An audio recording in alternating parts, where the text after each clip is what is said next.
itu tadi adalah beberapa metode berorientasi masa lalu. Orientasi masa lalu tadi digunakan Memperbaiki. untuk memperbaiki kinerja di masa yang akan datang. Tadi ada apa aja? Yang pertama, metode Rating, orientasi masa lalu.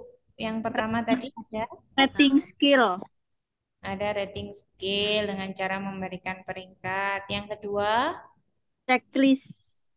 checklist. Yang ketiga, Peristiwa kritis. peristiwa kritis. Yang keempat, Skala penilaian berjangka skala perilaku. penilaian berjangkar perilaku. Terus, yang kelima, Observasi dan kinerja. observasi dan tes kerja. Yang terakhir, Metode perbandingan kelompok.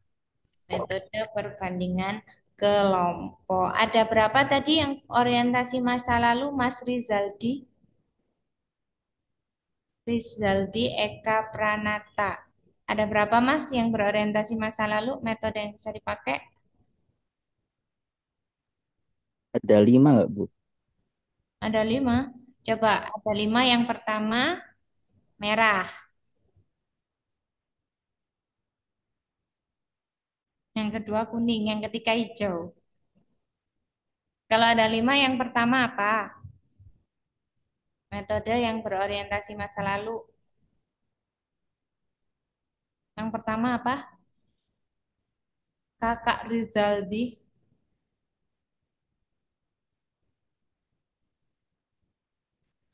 Ada yang bisa bantu Kakak Rizaldi kita ini? Nom- Nomor satunya rating skill. Selain Widianti. Selain Widianti, ada yang bisa membantu kah? Yang pertama apa?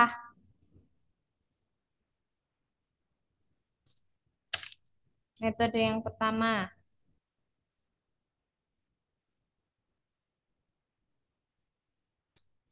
Apa Pak Heri?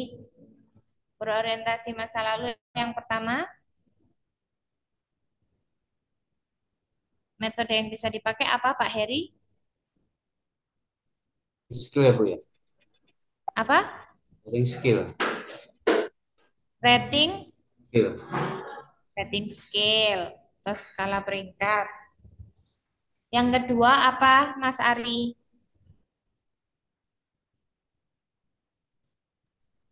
Metodenya. Kejujuran, Bu.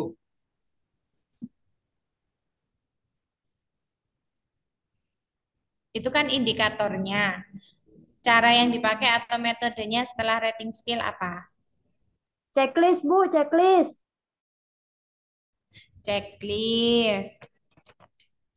Yang ketiga,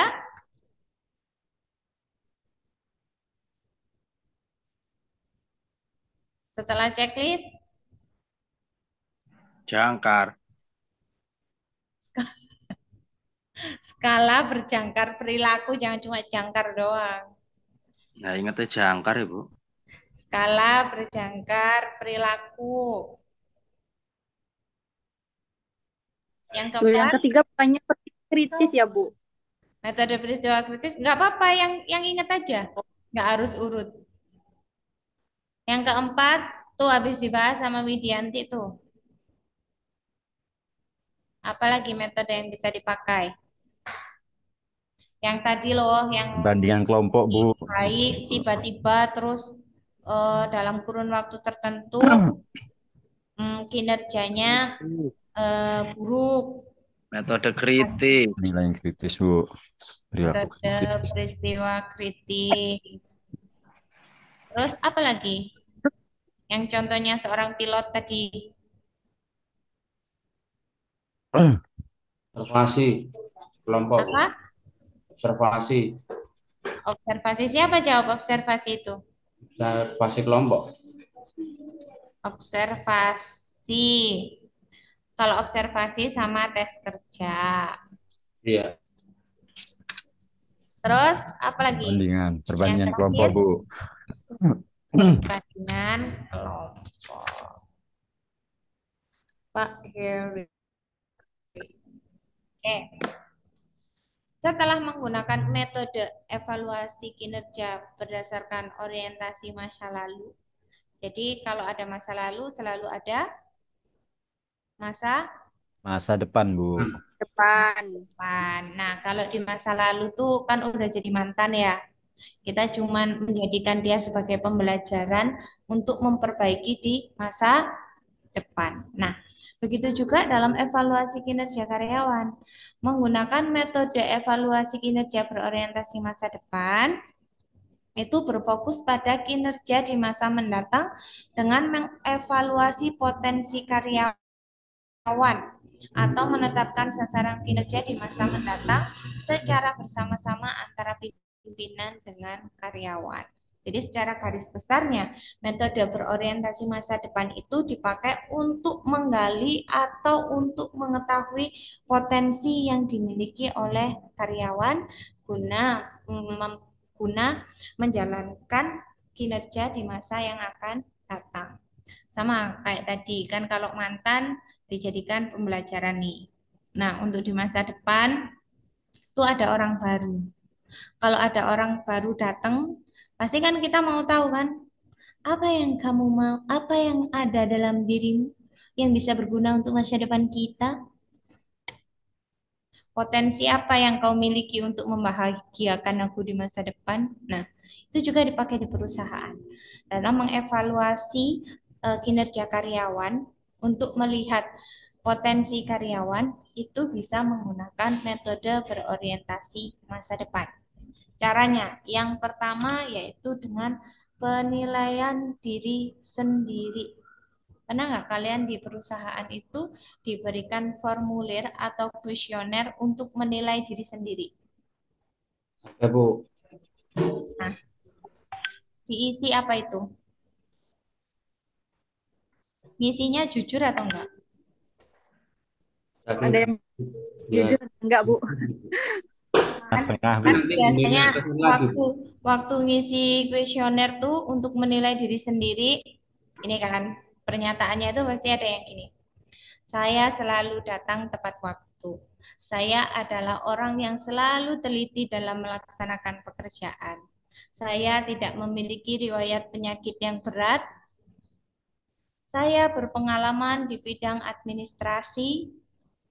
Saya mampu berbahasa Inggris, berbahasa Cina, gitu kan? Wah, mohon izin Bu, kalau itu saya tidak melakukan, tidak mengalami, jadi nggak bisa bicara itu Bu. Cuman pernah dengar. Nah, biasanya di beberapa perusahaan besar itu ketika proses rekrutmen atau yang berhubungan dia akan melakukan pelatihan atau mau ada promosi jabatan.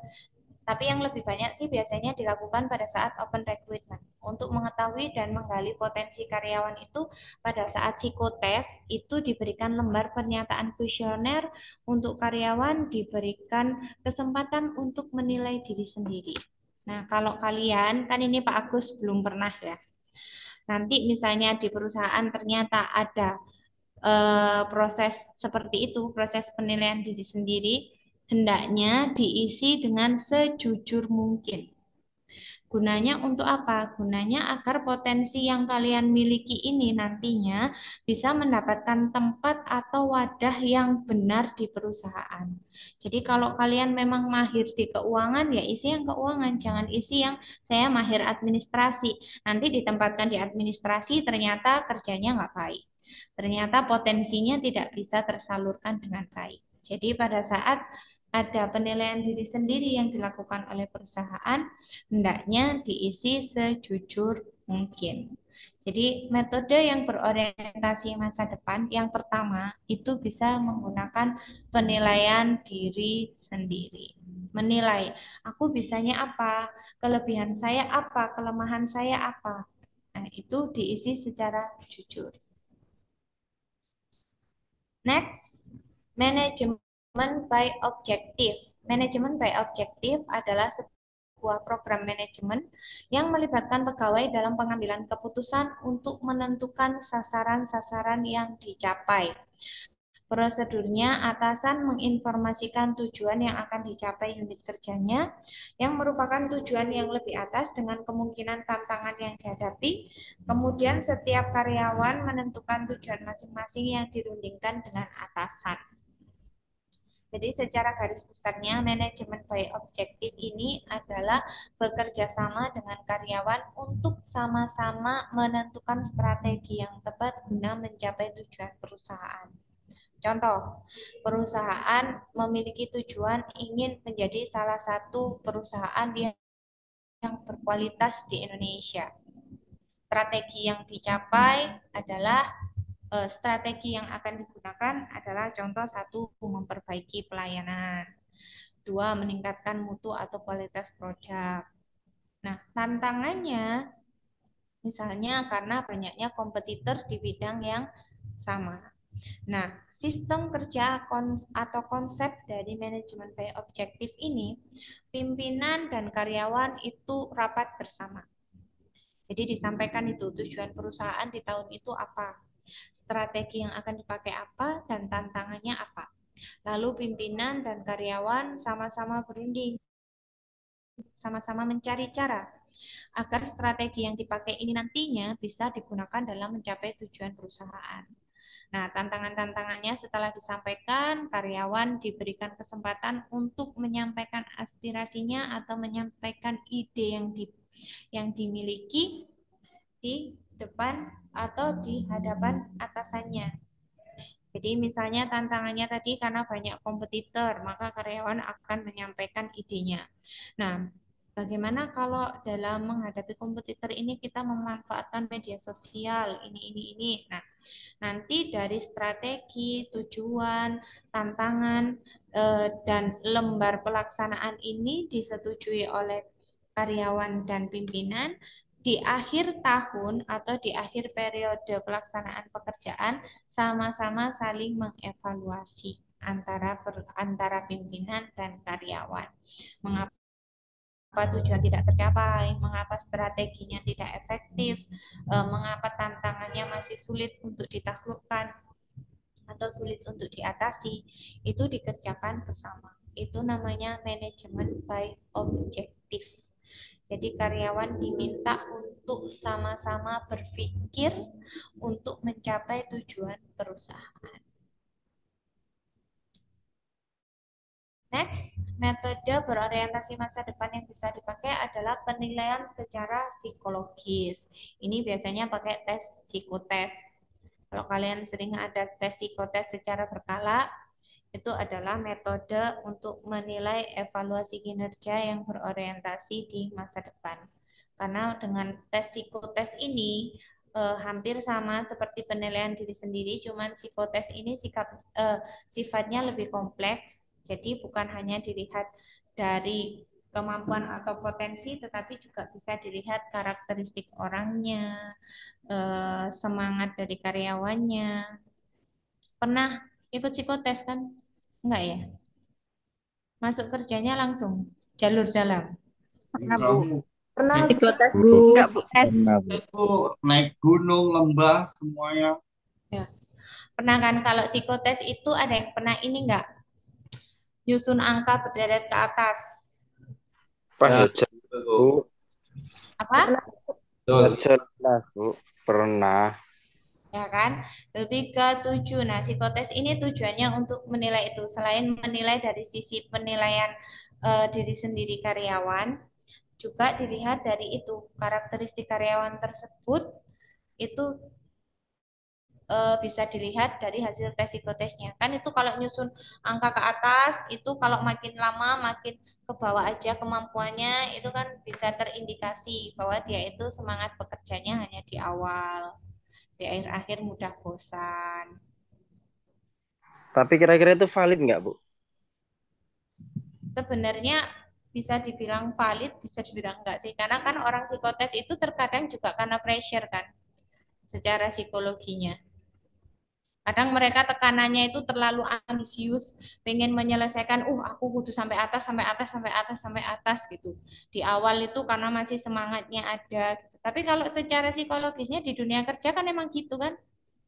Waktu di awal-awal kerja tuh manut, Ya, dikasih tergantung kerjaan circle, apa, Bu. dijalankan. Tergantung circle kadang, Bu.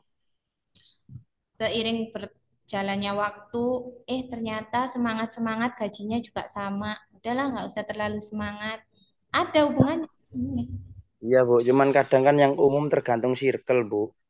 Iya, Kalau circle-nya bagus ya semangat sampai akhir. iya kan banyak itu circle-nya. Apalagi biasanya orang-orang yang ini, yang udah emang toksik dari awal, tahu temannya semangat-semangat gitu. Halah, nggak usah rajin-rajin, mau bayarannya ya bodoh. Ngopi sih lah, ngopi sih. Pengalaman, Bu. Begitu kan emang di tempat kerja. Ya, alhamdulillah enggak, Bu. Banyak itu, seperti itu. Makanya kan kemarin salah satu aspek yang bisa dinilai dari karyawan itu kan kesetiaan. Ya kesetiaan dari rongrongan orang semacam itu. Next, metode berorientasi masa depan yang terakhir adalah assessment center atau sentra asesmen atau pusat penilaian. Adalah penilaian yang dilakukan melalui serangkaian teknik penilaian. Proses pelaksanaannya dilakukan dengan interview mendalam, tes psikologi, pemeriksaan latar belakang, penilaian rekan kerja, diskusi terbuka, dan mensimulasikan pekerjaan dalam bentuk pengambilan keputusan. Jadi kalau sentra asesmen ini lebih kompleks lagi dari tes psikotes. Kalau penilaian diri sendiri itu kan hanya berdasarkan kuesioner yang diisi sendiri. Nah, manajemen by objektif itu juga karena kerjasama atasan dan bawahan. Nah, kalau tes psikologi itu tes psikotes yang isinya hanya berupa tes secara psikologis karyawannya. Kalau sentra asesmen itu lebih mendalam. Dilihat dari psikologinya, dilihat dari latar belakang pendidikannya, bahkan sekarang dicari tahu dari rekan-rekan kerjanya. Kalau sekarang yang lagi viral itu untuk menilai potensi karyawan pada saat rekrutmen itu dinilai dari apanya? Yang kemarin sempat viral. Viral di media sosial, Bu. Mm-mm. Waduh, aku gak punya medsos, Bu. Kompetensi, Bu. Apa? Kompetensi. Kalau kompetensi itu mulai dari dulu sampai sekarang adalah faktor utama yang dinilai. Fisik, Bu. Apa? Fisik. Ya, dinilai dari bentuk fisik sekarang mah. Kalau dulu kan bahasanya lebih ini ya, lebih halus ya. Berpenampilan menarik. Ya, ya, ya. Mana ada sih orang kerja tidak berpenampilan menarik. Staycation, Bu, yang top, Bu. Berpenampilan menarik di situ yang dimaksud adalah menarik senyumnya, cantik wajahnya, badannya bagus. Padahal semua orang kan menarik ya. Kalau sekarang Iya. itu yang lagi viral adalah bukan lagi dilihat dari rekan-rekan kerja yang memberikan jalur. Biasanya ada kan, kalau kalian masuk ke perusahaan melalui jalur teman, Orang dalam. itu biasanya kan untuk menilai atau mengevaluasi potensinya kan sering ditanya. Misalnya, gimana temenmu itu memang kesehariannya seperti apa? Kalau dulu seperti itu, kalau sekarang itu dimintai akun media sosial. Jadi tim HRD itu melihat karakteristik karyawan itu dari jejak digital media sosialnya. Makanya sekarang jangan dikit-dikit dibikin status ya.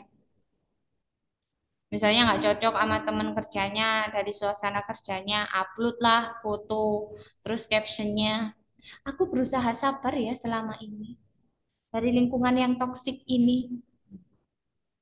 Jadi sekarang kemarin yang lagi viral itu adalah dimintai akun media sosialnya. Itu salah satu bentuk contoh sentra asesmen.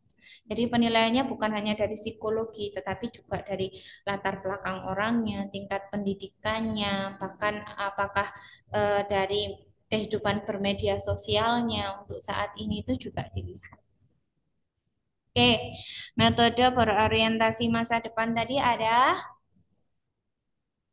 kalau 4, masa Bu. lalu ada 6, ada 4, 4. Bu. 4, Bu. Yang pertama, Penilaian diri sendiri. hmm, Manajemen. Kedua, manajemen baik objektif. terus, Penilaian secara psikologis. hmm, Yang keempat, assessment center. Center. sing banter mek gender. Assessment center, Assessment center, Bu. sentra assessment.